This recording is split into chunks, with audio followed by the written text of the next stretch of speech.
Cedric Newman, ladies and gentlemen. Hello, white people. There's a brother there. What's up, bro? You all right? Tell you a bit about myself. I became a comedian because I love to travel. I signed up with Yucks. They said, Ced, you're going to get to travel all over the world. So I just got back from London, Grimsby, Barry.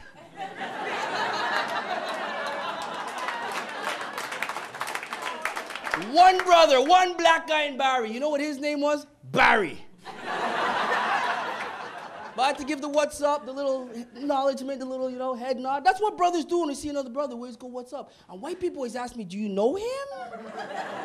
I'm like, no, man, but think about it. Let's say I brought your white ass back to Africa. You see another white dude, you'll be like.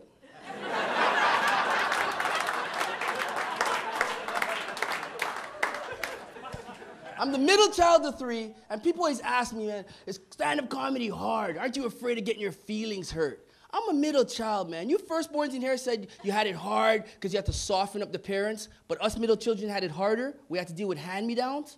Like I had hand-me-down coats, hand-me-down shirts, hand-me-down pants. I even had a hand-me-down bike. Now you're probably saying, cool, bro, at least you had a bike. No, that would have been cool if I had an older brother. My bike had a pink basket, pink seat, and streamers coming out the handlebars. You know how hard it is to pick up a girl when you're on a girl's bike in a tight strawberry shortcake t-shirt? My feelings been hurt already. I'm originally from Montreal, been living here a few years, and I hate telling people in Ontario that, because they always ask me the same thing. Said, do you speak any French? Do you speak any French? The only French a brother's got to know in Montreal is oui, yes, non, no, non coupable, not guilty. But you got to make the French language sounds nice, like things sound better in French. Like you remember the song, Voulez-vous coucher avec moi? Doesn't that sound a lot better than Do you want to sleep with me? But that's Parisian French. That's something somebody from Paris would say, Voulez-vous coucher avec moi? Quebecois French sounds more like this. Et Marie, tu veux du sexe? Everything sounds better in French. You could be HIV positive and sound better in French. Say HIV plus.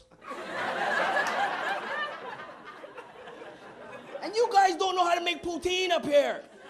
The way you make poutine, you need some dark gravy, some greasy French fries, and cheese curds. They're little cheese curds. You chew it and it squeaks. I ordered poutine up here. They gave me some light gravy, some crinkle fries, and a Kraft single on top. I'm trying to get used to Toronto. Like, they have this thing up here called crosswalks. For those who don't know, it's 3 X's. People push a button, point, and just walk. You couldn't have that in Quebec. Frenchmen would never stop. That'd be an advanced roadkill warning. A Frenchman sees 3 X's, he tabernacle, c'est quoi ça? C'est tic-tac-toe!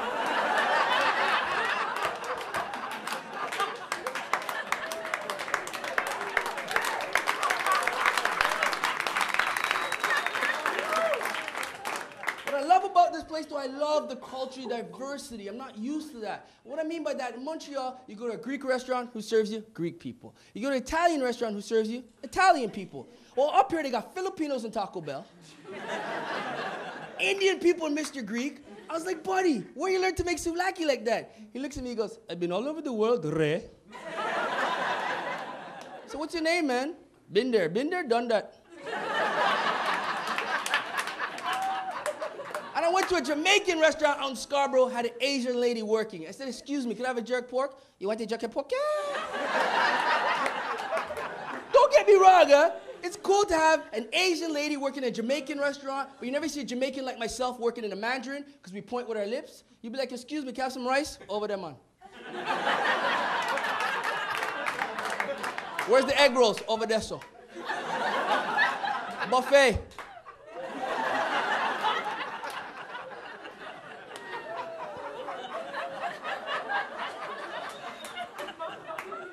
But I enjoy what I do, man. I feel like I'm getting old, though, because I got my son and his birthday's fast. He just turned 13. Anybody here have children by a round of applause? A couple people? My son just turned 13, right? And I try to take care of him. Me and his mother's not together, but you got to take care of your kids, right? And I got him a bike for his birthday just his birthday just passed. I got him a bike. And I know, I got him a boy's bike because I didn't want him to go through what I went through, you know what I'm saying? So I bring the bike to his house. His mother looks at me and goes, where's the rest of his stuff? I'm like, what stuff? She goes, knee pads, elbow pads, wrist pads, helmet. I was like, Christ, I never even had brakes. Growing up, my foot was my back brakes. But you young guys have things differently nowadays, man. You guys grew up things soft and easy and padded. Like you guys grew up to super soaker water guns. They hook it up to the garden hose. What up everybody in the backyard? You know what I had? A piece of crap gun. You had to put the tap on trickle just to fill that up. Grandma could dribble on you faster than that thing. These guys grew up with Winners. I took my son shopping at Winners, name brand. You dig, you find Nike. You dig some more, you find Puma. You dig some more, you find Guess. When I was growing up, you could do all the digging you wanted in Bargain Harrells. And by the way, you're still coming up with Sparks. These kids today, sir, they got cell phones. Cell phones. Something happens, they press 911. You know what I had? An emergency quarter. You know what this guy had? An emergency dime.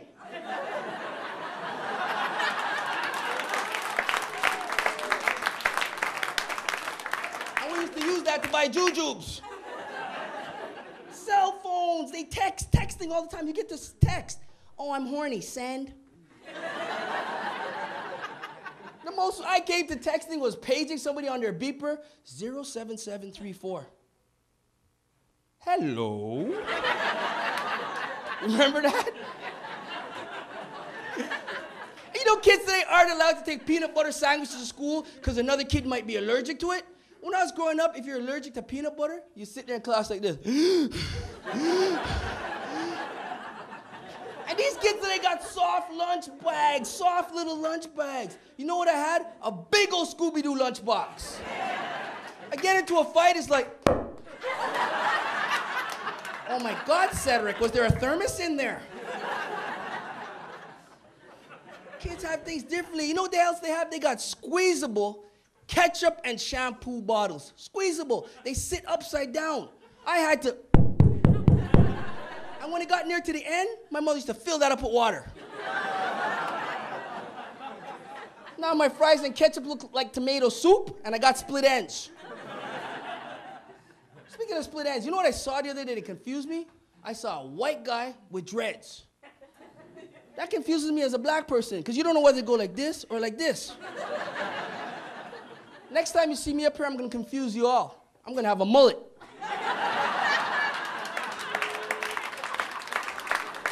And move to Peterborough. Before I go, I'm going to leave you with this on a serious note, man. I don't know what's going on around the world. In Toronto, it happens here, and in the States, these young kids are shooting each other, and I don't understand that. It just breaks my heart, right? And when you turn on your TV, all you see is the problems. You open up the newspaper, all you read about is the problems. As a community, we need more solutions. Like I got a solution. You catch a kid with a gun, you take away the gun. The money that you're gonna use to put him through the justice system, take that money and buy him a one-way ticket to Baghdad. When he gets there, you give him back his gun. You go, G-Unit. Your own live reality show. You make it back to Canada alive, you win.